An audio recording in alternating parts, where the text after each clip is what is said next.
I'm not getting married.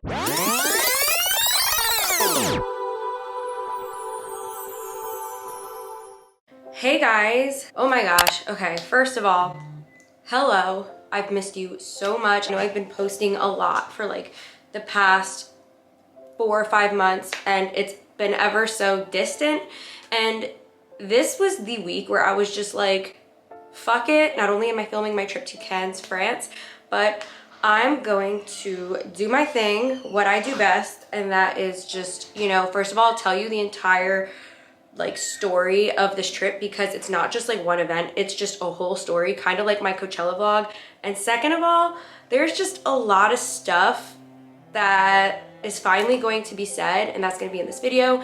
So if you guys are interested in this overall story time slash vlog of the absolute chaos slash joyous moments of this past week, then definitely keep watching. I just want to put a disclaimer out there, like before I get into this entire like story and vlog, to just please remember that I am human and I've grown up online. You guys seen me go through phases in every like different part of life. We've gone through life together for like 10 years. Not only am I just trying to be human and go through my own stuff, there is just another factor into my life, and that's just like having an audience. I'm finally ready to be close to you guys again, so let's just get into this video. For those of you who have been nothing but supportive, thank you so much. So before I get into the travel vlog footage and long ass story time, I do want to let you guys know that this video is being sponsored by Current. My Current card actually saved my life when I was in France. If you guys are interested to see how that played out, then definitely keep watching. So this is my Current card, and I actually have my Current card on my phone in my Apple Wallet. So Current launched a brand new feature called Interest with a 4% APY. That's actually a lot and super crazy. And Current is helping me give away $250 to you all. So go download the app and use my code FANCY so you don't miss out on the 4%. I like to use it online, especially when booking travel. I know I mentioned that in a vlog before, but this definitely helped me in an insane situation where I was super desperate. Thank you again, Current, for sponsoring today's video and for literally saving my life. So let's get back into the story time because it gets kind of insane. So the story time starts at my release party in New York City on my birthday, and my stylist who styled me for that event told me while I was getting ready, Gabby, you got invited to Cannes Film Festival. And I was like, wait, what? This isn't real. I have always wanted to wear like a gown and like travel internationally, double-sided carpet with steps. Like that has been nothing but a dream for me. So I'm like, oh my God, I don't even know if I can go to Cannes. I feel like I have so much to do. And I was like really like hopeful, but something about me was just so doubtful. And then I eventually realized like 2 weeks ago, I know why I was doubtful about going to Cannes, even though I got invited. And I'm just gonna put this out there. That's because the week of the festival, I was supposed to get married. And as you guys know, obviously I'm not getting married. I hope like someday. And you know, it was just like really hard. I started noticing the closer I was getting to the date. For some reason, everyone thought I was supposed to get married in March, but that was just a rumor. I was supposed to get married the end of May, and that date was approaching, and I realized I was in my hometown, and I was really getting in my feels about it. So one night I was out at the bar and I saw like some channel reported about this whole thing, because me and Colin had put statements on our Instagram stories, and some channel like was trying to make like drama about it. And at the end of the day, even though I'm a public figure, the decision that we made like was like the least dramatic thing possible. It was honestly just a rational decision at that point in my life. Not only was I getting cold feet, which I'll touch base on in another YouTube video, but I was getting an extreme case of cold feet, and my job and career and my life path was like going this way, and his life path was going this way, and he needed to be home and I needed to be like out and about. And at the end of the day, we mutually made the decision that we weren't going to be getting married anymore. I'm the type of person that when I'm figuring stuff out behind the scenes, I just don't want to like speak on things publicly. Like I don't want to put everything just like out there. Right now, my personal life is very confusing. I know this stuff happens to other people, but it's just like even harder when like I have a platform and a following. I know a lot of you guys like looked up to our relationship. I still admire the relationship because him and I are still best friends.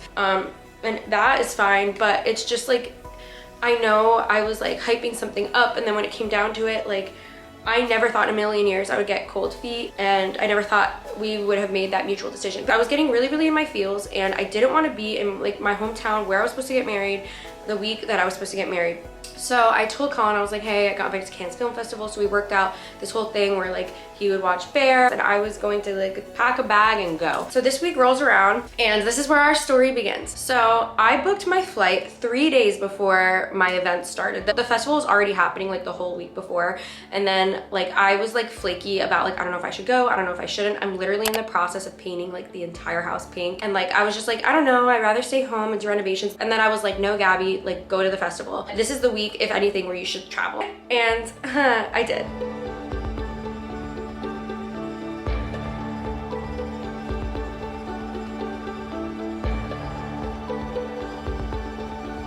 This video starts the day of my flight. My flight was from JFK Airport, since I'm East Coast based, to Lisbon, I don't know if I'm pronouncing that right, Lisbon, Portugal, then to Nice, France, and then I took a car from Nice, France to Cannes. 4 hours before I was supposed to be at the airport, I was already running late because I totally forgot that I needed a COVID test, so I went like 45 minutes away to like the closest urgent care that can do like a rapid antigen in like 10 minutes with results, because anything else I would have missed the flight. Got my negative, came home. The car service was already here. We were already running at least an hour and a half late, and I couldn't find my passport. I looked absolutely everywhere. I had already started pre-gaming. I like to take a shot or two before I go to the airport. Those of you who've been watching my channel know I'm super scared of flying, especially really, really long flights. So I had already had like 2 shots of vodka in my system, and I was like, where's my passport? Could not find my passport anywhere. 45 minutes of me looking, I'm calling everyone, I'm calling my parents, I'm like, did I leave it there? Because I remember the last memory of me and this passport was like 3 days ago when 3 days before that when I booked the flights. I was like, this is my passport. I'm gonna put it in this Chanel bag because I think I'm gonna bring the Chanel bag with me. That Chanel bag was gone. I felt like that was a sign I shouldn't go, but I was like, I wanted to ignore it because I was just like, I'm going to Cannes. So I prayed to St. Anthony. So we found the passport. Passport ended up being in a Chanel bag, zipped up in another suitcase, sitting upright. So I have been traveling a lot and I have like multiple suitcases, and that suitcase was just chilling in my closet the entire time. I never would have thought to like look in a bag that's zipped up. We're cutting it really close. We get into the car service, we go to the airport. It looked like we weren't gonna make it. If you're checking in less than 45 minutes before a flight, your bags will not make it onto the plane, and that's a decision you have to make if you wanna book the next flight or if you wanna risk it and go and then lose your luggage. And guess what? I definitely did end up losing my luggage at one point, so definitely keep listening to this story. So somehow we got there on time. Everything's looking good. We get onto our flight, get to our layover, we get onto the next flight, and that like 2 to 3 hour like flight to Nice was like the most turbulence I felt in a while. It was really scary. It was a smaller plane. We ended up landing in Nice, and Cannes was just so gorgeous. So now it's time for us to go to our hotel. And because I booked this trip so last minute, I didn't have a lot of time to do a lot of research on the hotel. And this is the part where I get very scammed. I'm like too embarrassed to tell this story. I never thought this would happen to me in a million years, and I've seen so many like horror movies that go wrong this way, so I'm glad like I took initiative when this was all happening. There are some TripAdvisor posts that are like decent, that look decent, that's why I booked this, and there's like a lot of Google reviews. But these days like it's hard to believe anything because people can buy anything or fake anything, so it's just like, you know, you're just kind of risking it at this point. It looked legitimate, so I wasn't like ever, this did not cross my mind. But we get there, and that like pink like boutique hotel, it looked how it did in the pictures, but it just looked like super absent. Like there were no cars or no people. There were just like 2 people sitting in lawn chairs outside. And then when they saw us like approaching with all of our bags, my whole team, they like got up from the lawn chairs and tried to make it look like they were in the middle of working. And that was like the first thing I noticed, that I was like, what the heck? And so I get to the front desk and I looked around, and it looked like not a soul has been here in like a year or 2. It kind of looked like a display. Like it looked like it was for show, not actual use. And the owner is like talking to me like this close, and he's like, here's the key, you're staying in an apartment 2 minutes down the road. We're all like, wait, what? I knew that when I was booking, I rented an apartment, but I thought it was like on top of like this pink boutique hotel, almost like a penthouse type suite vibe. There are pictures online, and like the inside of this place, like from like the front desk to like the little like eatery area to the right, looked legit, but it looked just like not in use, never in use.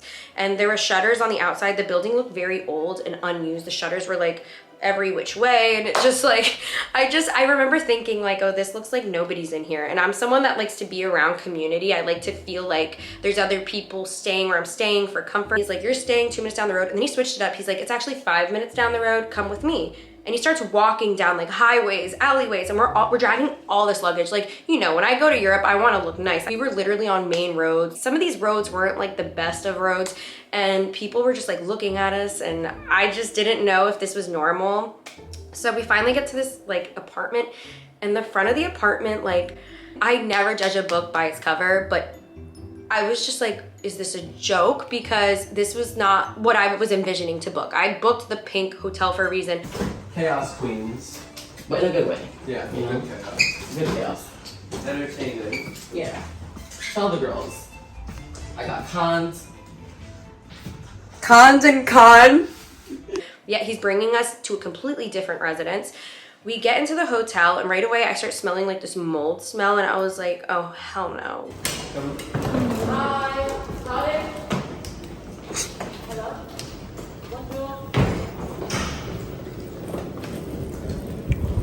Like, I have asthma. You guys on this channel know what I've been through with mold and asthma before. There was dirt, dust everywhere. It's 6 hours ahead of home. My banking's in LA, which is 9 hours ahead of there. Like, it's hitting Memorial Day weekend. Some banks are being weird. And I'm like, oh my God, this guy has my card numbers. He literally scammed us into thinking we were staying in this beautiful pink boutique hotel, putting us in this like place, and he has my card information. So I call my business manager. I tell her absolutely everything that happened. She answers the phone. She's like, okay, we're gonna cancel your cards. I said, just hold on. I need to book another hotel like ASAP. My asthma's going nuts because of something in there. There was one 4-star hotel that was available.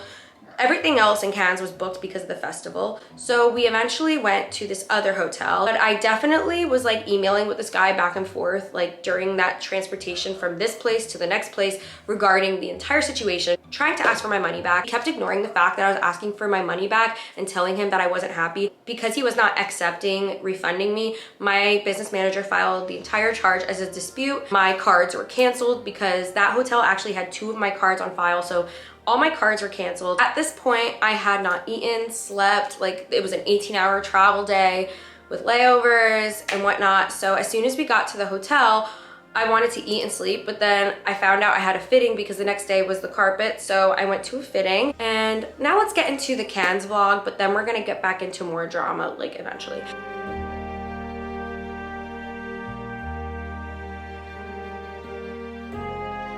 So it's the next day. There was a beautiful complimentary continental breakfast at this hotel. It was oceanfront next to the marina. It was just a very, very beautiful, peaceful vibe. It's definitely what I needed at the time after everything I had like just gone through. We got a continental breakfast here. They had gluten-free bread. I wanted to cry, I was so happy. That day actually went by very, very quickly because, you know, when there's like a 6 p.m. carpet, you start getting ready at like 1 or 2. So I started my facial at 11. I went to the Martinez. I got this beautiful facial in a suite. So when I was showing up to the Martinez hotel for my facial, I did not expect there to be people waiting outside. So I was not wearing any makeup, nothing. Literally my hair wasn't even done. It was just like wavy from showering. I was getting photographed. I was like, thank God I wore like this cute dress Mikey styled me in. He styled me for a facial, and I thought that was like super extra, but I wore it anyway. I'm so glad. Mikey, shout out to you for putting me in the most adorable outfit and Dior look that I've ever worn. So this is the dress that Mikey has me wearing to go to my facial. Look how cute this is. I never in my life have like been styled to go to a facial, but I'm living for it. This is so cute. I definitely got very, very insecure when I like realized, oh my God, I was photographed a bunch of times without any ounce of makeup on, hair not done, but it felt rejuvenating to do that. I felt like I was taking back my power from my insecurities because I know at the end of the day, that's just me underneath this all. That's who I am. And it honestly felt really good. And I don't know, it was very empowering.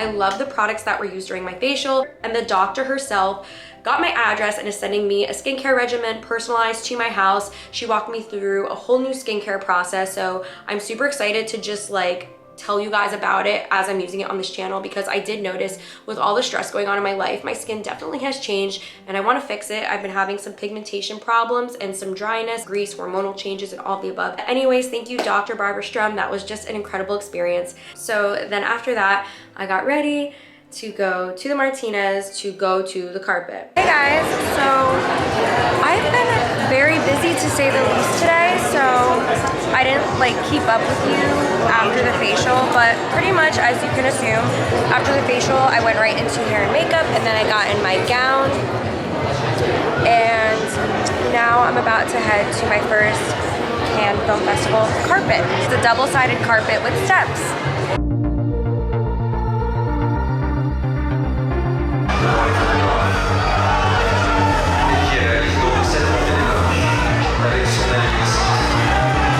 So that night, my friend Emma Hepburn Ferrer, you guys know who have been sticking around on this channel that I interviewed her in 2019. She is Audrey Hepburn's granddaughter. I'll shout her out right here.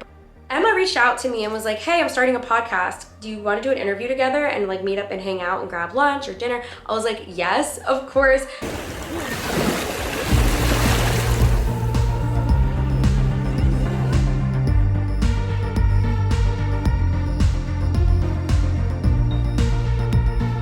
Good morning, booze. Oh my gosh, it is so sunny out. I should probably go get my sunglasses. But anyways, I am actually on my way to go meet up with Emma. We met when we did that interview in 2019 for my channel, and we stayed in touch, and we've stayed really, really good friends, and we've raised money together, and we've had fundraisers, and we've just kept a really tight relationship, and somehow our schedules really, really, really linked up, and we're meeting up today. Good to see you. We're going to dinner. She is just someone in my life that gives me courage. She gives me the strength that I need to feel like me and to feel like I can open up without a problem. I'm always scared to open up after everything I've been through online. I feel like opening up is a very scary thing, especially how times have totally changed about being personal and letting people in. And Emma reminds me of the whole reason I started this career. The relationship her and I have is so unique and special, and she reminds me all the time of why I love to do what I do. And she actually gave me this courage. We did an interview together for her podcast. It went incredible. I've never opened up like that in a podcast before, and that's going up this summer. And I can't wait for you guys to hear, because I touch base on pretty much what I talked about in the beginning of this video a lot. And I open up about other past things in my life. And it's just an interview that I never thought I would give. And I knew Emma and I would have that connection to help me be vulnerable and be myself again. And I truly feel like that interview helped me connect with the reason that I started this vlog channel and being open with you guys. And that's probably why you're seeing a side of me in this video that you haven't seen in a while, because connecting with Emma the way that I did in that podcast helped me find my way back to you, if that makes sense. I don't know if you guys have noticed in this video yet, but I don't care anymore, and I'm being myself again like I used to be in my vlog, like my vlogs in 2019. I feel like for a while I kind of just dipped down and laid low because I was really fearful of being misread or misinterpreted, because it's happened before in the past. And you know, Emma, I love you. Thank you for doing that for me. More than any opportunity presented to me, I feel like just finding myself again, emotionally, spiritually, that's all I've ever wanted, so that I can continue being open and honest with you guys the way that I have my whole internet career.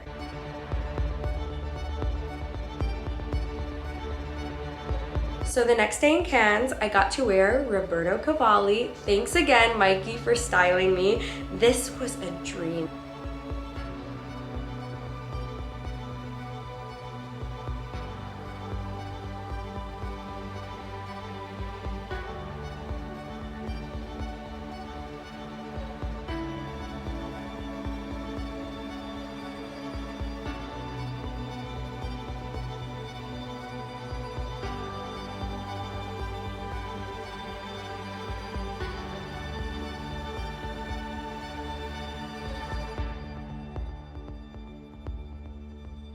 It was a dream to experience the premiere of Une Petite Frère. It was such a good movie. It hit me when I was sitting there and everyone was clapping. I was like, I'm at a premiere in Cannes in Roberto Cavalli clapping. Like, what is going on? Why am I here? The whole entire time I was like, why am I here?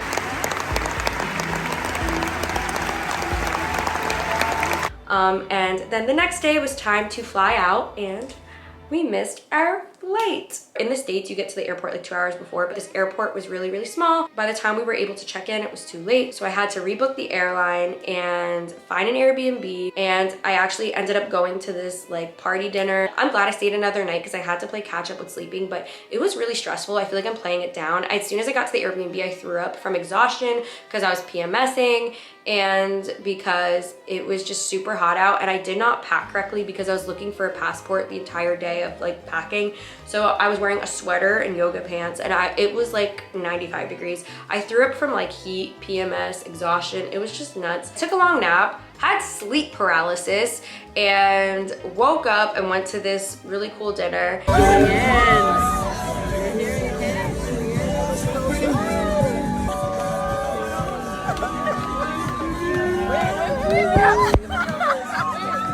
I got sort of homesick at this point, I'm not gonna lie. I just felt so far from my comfort zone, and a lot of stuff had just been happening, and I actually was not prepared for what I was gonna encounter the next day. So the next day was our rebooked flight. We got there like 4 hours before the flight, or 3 hours, and the line was super long again, and we're like, oh my God, we're not gonna make it again. I'm gonna have to book another flight for us. And somehow we got up to the front just in time to get on our flight, and we check in our bags, we get on our first flight. The turbulence was even worse than the other flight from before, so let me just insert this video of the turbulence.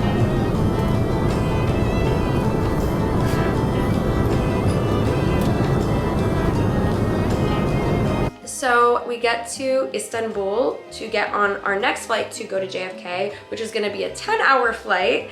And that flight was also very chaotic and turbulency. So we get through that flight, I get to JFK late at night. Car service is here ready for us to help us with our bags, and are you ready for it? Our bags didn't make it. Our luggage is lost. And you know me, I bring the nicest things I own when I go to Europe. It was a lot. I had no hair extensions, I had no makeup at all. I don't even own a makeup collection anymore. I just have like my staple makeup bag and like some palettes. All of like my good stuff is lost. We don't have a tracking. We don't know where they are. We don't know if they're in Nice or Istanbul or JFK. Like, we don't know where they are. We just got a call that one of the bags were found, but like there's a lot. We had like 3 bags. So we're just waiting for updates. This morning, I went to Ulta and Target, got a whole new thing of like makeup. I somehow had enough hair extensions to put on my head. But yeah, I'm kind of still pretty anxious because I just hope I find my stuff. Like, that's like so unfortunate. I took an airline that I thought was like really good and highly recommended, but then when I Googled this airline and their reputation for missing luggage, it kind of like made my stomach flip upside down. I know God's watching. When I woke up this morning, I literally cried my eyes out because of this situation. And as soon as I went outside my back door, I saw a baby deer.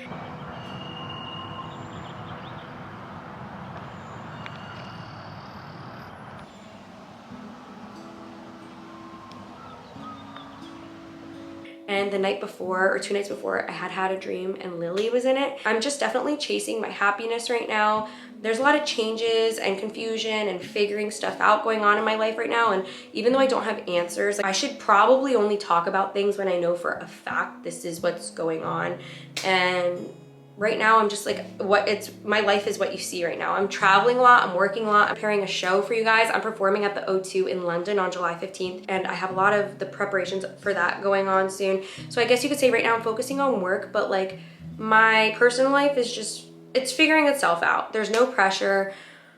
I'm okay. People have been making up their own assumptions since like posts I've been putting up when I was in Cannes. Like, I don't get bothered by the assumptions of others because there's no facts about my life right now, and that's okay. I've never gone through such a blurry phase in my life, and I'm going through it now, and I'm sure this part of my life is gonna shape me and make me to be who I'm supposed to be. It's gonna bring me to where I'm supposed to go. And I trust God, I really, really do. And there's always gonna be people who wanna see the worst for me or wanna talk the worst about me. And at the end of the day, as long as I'm staying true to myself in here, then I'm okay. And I love you guys with all my heart. It felt so good to open up to you guys. This week, this trip was very awakening for me. I feel like I went to Cannes one girl and I came back another, and I feel like I have a whole new perspective on who I am, what I want personally. So many different emotions today, and I had to buy a bunch of new makeup and products, and I have just been going through a lot, and making this video, sitting here for you guys, just helped me so much, more than you can ever imagine. And for that, I want to thank you for just letting me do what I love. Even though there's like negativity that surrounds such a public industry, I am so grateful to have you guys and to walk you through my ever so changing life. You guys mean so much to me, and I hope you know that. I know I've been very distant, and I just want to let you guys know from the bottom of my heart, I'm truly sorry, and I hope you forgive me for being so distant and cut off from our relationship the past few months. And from here on out, you're only gonna see honesty on this channel, because at this point, that's what I started doing, and that's what I'm gonna continue doing. Because of you, my dreams are manifesting into reality, and I'll always be so grateful for you. I love you more than anything. I'll see you guys in my next fancy vlog. I feel like a weight is off my back.